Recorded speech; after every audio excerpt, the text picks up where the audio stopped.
अब आगे आपको चर्चा के लिए कुछ बिंदु दिए जा रहे हैं, चर्चा करिए। क्या आप अपने विद्यालय से बाहर भी खेल में भाग लेने गए हैं? खेल का नाम बताइए। खेल में आपका प्रदर्शन कैसा था? राष्ट्रीय स्तर के खेलों में आपको कौन सा खेल पसंद है और क्यों है? ये आप चर्चा करना अपने दोस्तों के साथ में। हम एक चीज़ तो समझ रहे हैं, हमने जो पढ़ा है, देखिए, जीवन में कुछ भी मुश्किल नहीं होता है। अगर आप शारीरिक रूप से कमज़ोर हैं तो इसका मतलब ये नहीं है कि आप जीवन में कुछ हासिल नहीं कर पाएंगे। कुछ भी मुश्किल नहीं होता। पैरा ओलंपिक खेल में दुनिया भर के शारीरिक तौर पर दिव्यांग खिलाड़ी हिस्सा लेते हैं। इन खिलाड़ियों का जज्बा और जीत की कोशिश इनकी शारीरिक कमजोरियों को भी पीछे छोड़ देती है। ये कभी ऐसा महसूस ही नहीं करते कि ये शारीरिक रूप से कमज़ोर हैं। देखिए, अब आपको कुछ और कहानी पढ़ने को मिलेंगी।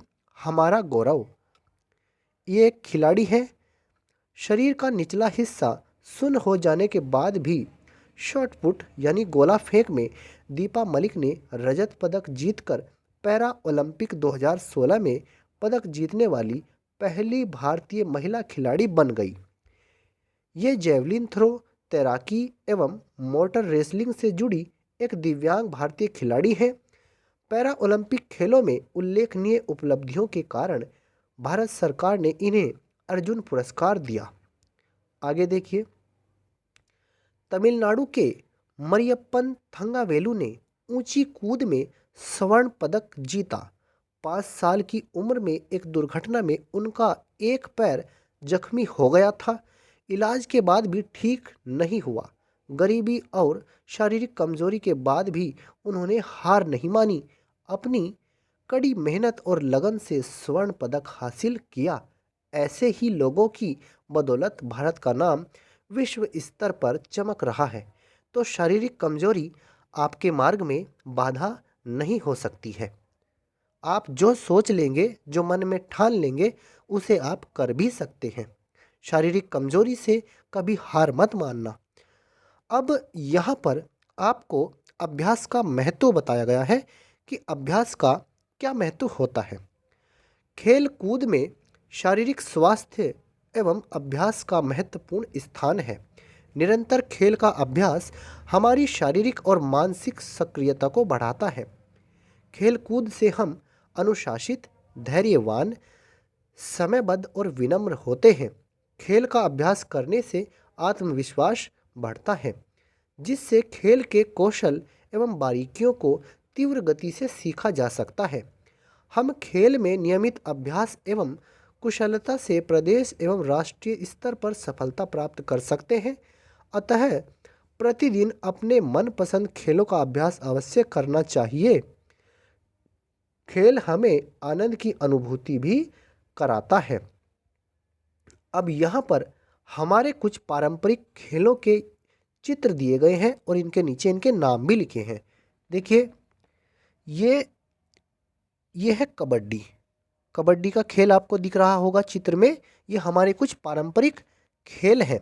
इसके बाद एक और खेल ये है लट्टू घुमाना। आपने बचपन में आप करते होंगे। आप गांव में शायद अब तो इतना नहीं होता है, लेकिन पहले छोटे बच्चे लट्टू घुमाया करते थे। अब ये है चिब्बी फोड़। ये जैसे आप किसी गेंद से इसके ऊपर मारते हैं, कुछ यहाँ पर कंकड़ रख दी जाती हैं ऊपर नीचे करके और फिर इसके ऊपर मारते हैं, इसको बोलते हैं चिब्बी फोड़। एक और खेल है जो हमारा ये पारंपरिक खेल है, जैसे गिल्ली डंडा।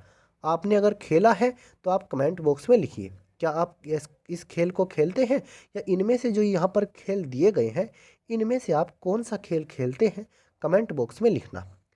अब आगे देखिए, प्राचीन काल से लेकर आज तक के खेलों के स्वरूप में महत्वपूर्ण बदलाव हुए हैं। खेलों के खेले जाने के साधन, स्थान, पोशाक तथा नियमों आदि में सुविधानुसार अनेक परिवर्तन हुए हैं। पहले पेड़ों की सूखी टहनियों एवं लकड़ियों को स्वयं तराश कर खेलने योग्य बनाया जाता था।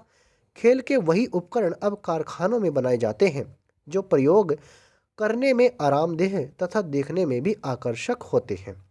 खिलाड़ियों के लिए दूसरी टीम से अलग दिखने के लिए अनेक रंगों के सुविधाजनक स्पोर्ट्स किट उपलब्ध हैं। खेलने के लिए स्टेडियम एवं खेल के मैदान बनाए गए हैं, जहां ट्रैक यानी मैदान में दौड़ने की लाइन एवं प्रकाश आदि की उचित व्यवस्था रहती है। और खिलाड़ियों को खेलने के लिए आदर्श कोर्ट, खेलने का निर्धारित स्थान उपलब्ध होते हैं। स्टेडियम में बहुत सारे लोग एक साथ बैठकर खेलों का आनंद ले सकते हैं। अब बात करते हैं इस पाठ के अभ्यास प्रश्नों की। देखिए, इस पाठ के अभ्यास प्रश्नों का हल का वीडियो इस वीडियो के डिस्क्रिप्शन बॉक्स में दिया गया है, तो वहां से आप उस वीडियो को देख लीजिए और इस पाठ के अभ्यास प्रश्नों को भी हल कर लीजिए, अपनी कॉपी में नोट कर लेना। अगर आपको यह वीडियो अच्छा लगा है तो आप इसको लाइक कीजिए, शेयर कीजिए। धन्यवाद।